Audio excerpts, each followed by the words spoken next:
उम्मीद है कि रमेश अवस्थी जी जो है हमारी उम्मीदों पे खरे उतरेंगे। बीजेपी व्यापारियों के लिए कुछ नहीं करती। जब से भाजपा सरकार शासन में रही है, व्यापारियों के हित की हमेशा से अवहेलना हुई है। अगर ऑनलाइन नहीं रुका तो फिर ये सत्यानाश है व्यापार में। कानपुर शहर औद्योगिक शहर है। इस समय हम जहां मौजूद हैं वो तकरीबन 200 साल पुराना मार्केट है। आप देख सकते हैं कि यहाँ पर प्राचीन मंदिर भी है, शिवाला, और इस मार्केट को तकरीबन 200 साल हो गए हैं।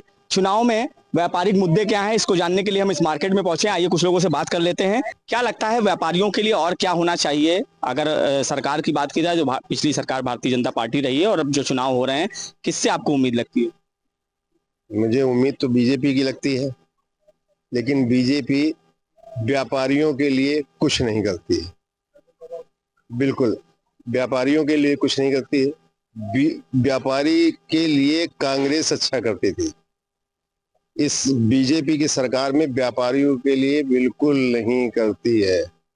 हमारे छोटे भाई बड़े भाई बिजनेस की ऐसी की तैसी कर देती है बीजेपी की सरकार में। बाकी काम वो अच्छा करती है, लेकिन व्यापारियों के लिए वो कहीं से कुछ नहीं राहत देती है। बीते सालों की अगर बात की जाए तो एक चीज बहुत बढ़कर सामने आई है, ऑनलाइन व्यापार। उससे कितना फर्क पड़ता है? जो बाजार है, मार्केट है, उससे कितना फर्क? ऑनलाइन व्यापार जब से हो गया है तो जो हमारे छोटे जो दुकानदार हैं उनका बिकना बंद हो गया है। जो 100-200 500 रुपए रोज रोजी रोटी चलाते थे, ऑनलाइन से उनको बड़े बड़े को फायदा होता है। और हमारे जो है छोटे व्यापारियों की ऑनलाइन से सबसे ज्यादा नुकसान है। ऑनलाइन तो होना ही नहीं चाहिए। आपकी समझ से क्या बेहतर होना चाहिए? व्यापारियों को क्या होना चाहिए? व्यापारियों के सरकार पहले तो ऑनलाइन का काम खत्म कर दे, जिसमें कि व्यापारी के जो छोटे दुकानदार है, बड़े दुकानदार हैं, वो कम से कम राहत मिलनी चाहिए। और छोटे जैसे कि व्यापारियों को गवर्नमेंट सरकारी काम करती है तो उनको पेंशन मानती है, ठीक, पेंशन मानती है कि ये कमाया वो कमाया, पेंशन। व्यापारी 100-200 500 रुपए रोज कमाता है, वो चाहे 60 साल तक कमाए, 60 साल तक कमाए, उसको व्यापारी का कुछ भी नहीं, ना पेंशन है और ना कुछ है। टैक्स भी लेती है गवर्नमेंट, किराया भी लेती है, सब कुछ लेती है। व्यापारी के लिए कुछ पेंशन नहीं मानती, कुछ कि 60 साल के बाद व्यापारी को कुछ मिल जाए, ऐसा कुछ नहीं सरकार दे रही। क्या लगता है आपको व्यापार के लिए क्या होना चाहिए जिससे कि कानपुर जो पुरानी पहचान थे वो वापस आ सके? देखिए, कानपुर व्यापार की दृष्टिकोण से बहुत महत्वपूर्ण जिला है, और अगर साथ ही साथ कहा जाए तो व्यापारिक दृष्टिकोण से एक बहुत अच्छा रेवेन्यू जनरेट करके उत्तर प्रदेश सरकार को और केंद्र सरकार की जो भागीदारी है उसमें बहुत अच्छा अपनी उसकी हिस्सेदारी है।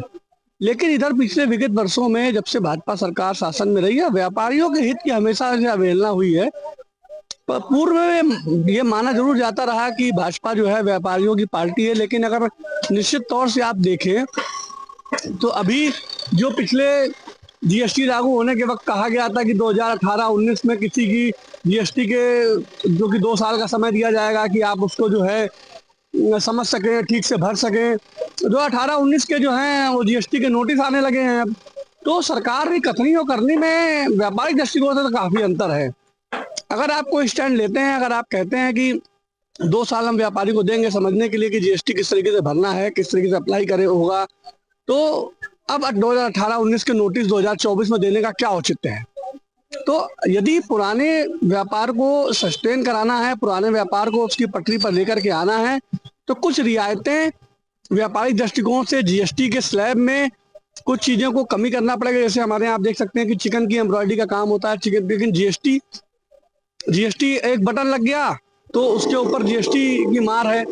जीएसटी व्यय करे व्यापारी, जीएसटी को समझे व्यापारी, जीएसटी भरे व्यापारी, उसका क्लेम करे व्यापारी, तो व्यापार कब करेगा व्यापारी? एक इतनी आमदनी नहीं है पुरानी बाजारों में कि वो एक अलग से कोई एक व्यक्ति बैठा ले जो दुकान का सारा हिसाब किताब करे। देखिए, पुराना व्यापार है, पुरानी मंडी है, जहां आप खड़े हैं ये 200 साल से अधिक पुरानी मार्केट है। मुझे इस दुकान में बैठते बैठते हमारे पिताजी की पूरी उम्र बीत गई उस दुकान में बैठते बैठते। तो पुराने दर्जे पे अगर आपको व्यापार अच्छी तरीके से चलाना है तो व्यापारियों को निश्चित तौर से जीएसटी हो गया और अन्य कुछ सहायताएं सहूलियतें हो गई सरकार को देनी पड़ेंगी। कानपुर के प्रत्याशियों को लेकर आपके मन में क्या है और व्यापारियों को क्या लग रहा है कि रमेश अवस्थी एक तरफ बीजेपी की प्रत्याशी है, दूसरी तरफ जो है गठबंधन के प्रत्याशी आलोक मिश्रा, क्या लगता है आपको? देखिए, रमेश अवस्थी तो बेसिकली अगर कहा जाए वो कानपुर में उनका घर जरूर बना हुआ है, लेकिन वो बाहरी प्रत्याशी हैं। वो यहाँ और उनकी पहचान कोई बहुत अच्छी नहीं है, बहुत एक्टिवली लोगों के साथ जुड़ाव नहीं है, लेकिन हाँ प्रदेश कार्यकारिणी के सदस्य रहे वो, और वो टिकट पा करके एक अच्छा चुनाव लड़ रहे हैं। लेकिन वहीं दूसरी तरफ अगर गठबंधन के प्रत्याशी आलोक मिश्रा को देखा जाए तो वो यहीं के रहे हैं, यहाँ से जुड़ाव रहा है, पिछले विगत वर्षों से लोगों के शादी ब्याह मरण जीवन उन सब में शामिल रहे हैं, लोगों के आना जाना रहा है।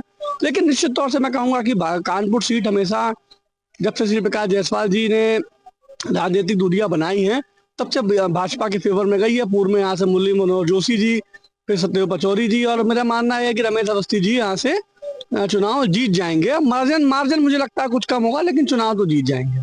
तो जिस तरह से आपने देखा कि व्यापारियों के क्या मुद्दे हैं और उनका क्या कहना है कानपुर के लोकसभा चुनाव को लेकर, इस मार्केट में जहां पर हम मौजूद हैं, यहाँ पर तकरीबन 1 किलोमीटर में 1000 से ज्यादा दुकानें हैं। एक व्यापारी हमारे साथ और मौजूद हैं जिनसे पहले भी बात हुई थी। ऑनलाइन व्यापार एक बड़ा मुद्दा बनकर सामने आया है, आइए एक बार फिर से उनसे बात कर देते हैं।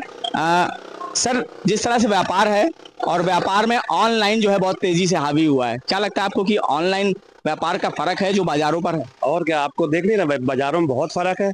कस्टमर बिल्कुल है ही नहीं, कस्टमर घर से निकलना ही नहीं चाहता अब कि बाजार में आके हम खरीदारी करें, ये करें, कुछ नहीं। हम लोग देखो सब दुकानें आमने सामने सब देखिए, सब दुकानें वालों बैठे हैं, बहुत फर्क है, थोड़ा नहीं बहुत ज्यादा फर्क। क्या होना चाहिए, क्या करना चाहिए ऑनलाइन व्यापार को? रुकना चाहिए भैया, नहीं अगर ऑनलाइन नहीं रुका तो फिर ये सत्यानाश है व्यापार में। क्या हम लोग को भी क्या ऑनलाइन में जाके नौकरी करनी पड़ेगी क्या? ऐसा होगा, व्यापार तो बंद ही करना पड़ेगा। बिल्कुल कुछ भी नहीं है व्यापार में, बिल्कुल नीचे जा रहा है व्यापार।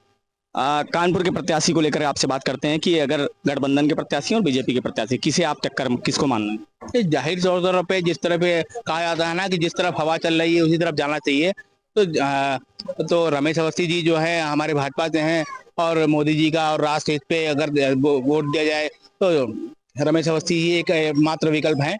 लेकिन यहाँ पर देखना पड़ेगा राष्ट्र हित के साथ साथ जो है प्रदेश हित और शहर हित भी हमें देखना चाहिए, जिसमें कि हमारा शहर को जो है और अच्छे से प्रगतिशील प्रदान कर दिया जाए और नई ऊंचाइयों पर ले जाए, यहाँ के व्यापार को और ऊंचे से ले आया जाए। और सड़कें हैं, जाम की समस्या यहाँ पे बहुत ज़्यादा है, राजस्व हम लोग सबसे ज़्यादा देते हैं, उसके बाद भी हम लोगों का ये इस तरीके का ये काम हो रहा है। और मुझे उम्मीद है कि रमेश अवस्थी जी जो है हमारी उम्मीदों पे खरे उतरेंगे। जिस तरह से आपने देखा कि साफ तौर से यहाँ के जो व्यापारी हैं वो कहीं ना कहीं परेशान हैं, व्यापार खत्म होता जा रहा है। उनका कहना है ऑनलाइन व्यापार बहुत तेजी से हावी हुआ है, जिसकी वजह से उनको सबसे ज्यादा दिक्कत हुई। सरकार से उनकी ये मांग है और जो आने वाली सरकार है उससे मांग है कि ऑनलाइन व्यापार पर अंकुश लगाया जाए। कानपुर से संदीप सविता, श्रेष्ठ यूपी। उत्तर प्रदेश की हर खबर से अपडेट रहने के लिए श्रेष्ठ यूपी को करें सब्सक्राइब, बेल आइकन दबाएं और देखते रहें श्रेष्ठ यूपी।